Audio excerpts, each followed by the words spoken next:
Hello friends, આજનો અમારો vlog આવી ગયો છે। જો તમને વ્લોગ ગમે તો લાઇક, શેર, કમેન્ટ ને સબસ્ક્રાઈબ કરવાનું ભૂલતા નહીં। આજે અમે બનાવી છીએ મોમોઝ, જે મેંદાના લોટ વગર બનાવ્યા છે, ઘઉંના લોટના। કેમ કે પ્રેગ્નન્સીમાં મેંદાનો લોટ ના ખાવો જોઈએ, એટલે ઘઉંના લોટના મોમોઝ બનાવ્યા છે। વિડીયોમાં તમે જોઈ શકો છો કે મેં ઘઉંનો લોટ અને દહીં બેને મિક્સ કરીને લોટ બાંધ્યો છે, અને સોયાબીન લીધા છે ને ગરમ પાણીમાં સોપ કરી અને ઠંડા પાણીએ એને નીતાળીને એનું પાણી બધું કાઢી લેવાનું, પછી એને મિક્સચરમાં પીસી લેવાના છે।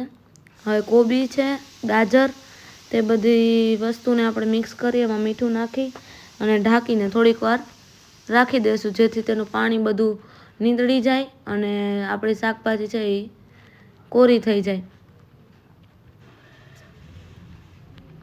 તેને 10 મિનિટ માટે ઢાંકીને રાખી દેવાનું છે। હવે જે સોયાબીનની પેસ્ટ બનાવી છે તેને ઘીમાં લસણની પેસ્ટ નાખી અને તેને રોસ્ટ કરી લેવાની છે।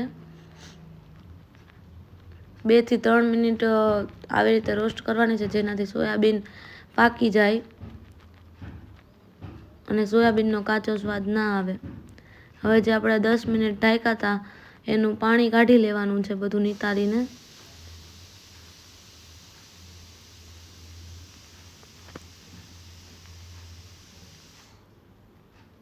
ગાજર ને કોબી મિક્સ કરી અને હવે તેમાં સોયાબીનનો આપણે જે રોસ્ટ કરેલો છે એ મસાલો એ નાખવાનો છે, પછી ડુંગળી નાખવાની છે,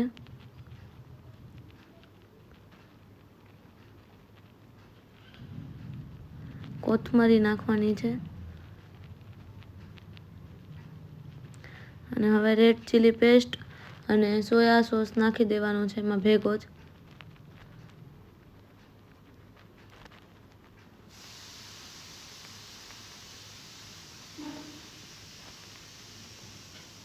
બહુ તીખા નથી કર્યા, એના માટે આપણે 1 ચમચી જ નાખશું।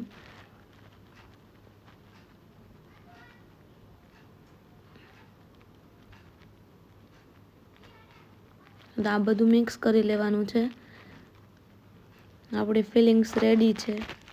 હવે ઘઉંના લોટનો જે આપણે લોટ બાંધ્યો હતો એનાથી પૂરી કરી તે રીતે કરી લેવાનું છે, અને એના અલગ અલગ મોમોઝના આકાર આપી દેવાના છે।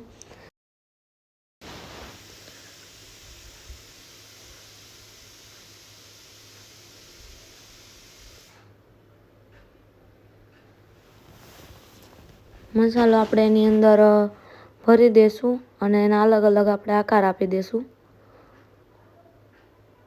તેને આ રીતે ફોલ્ડ કરીને,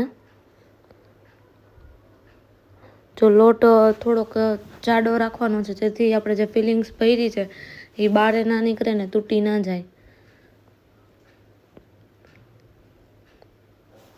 તમે જોઈ શકો છો કે કેવી રીતે તેને આપણે આકાર આપી દીધો છે, અને હવે આ રાઉન્ડ શેપમાં છે। આમ પણ આપણે મોમોઝ બનાવી શકીએ છીએ।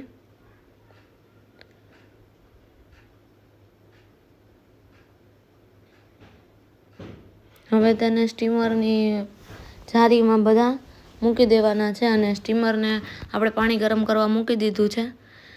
હવે આ બધા મોમોઝને આપણે સ્ટીમ કરવા મૂકી દેશું 12 થી 15 મિનિટ માટે। 12 થી 15 મિનિટમાં તે સ્ટીમ થઈને રેડી થઈ જશે।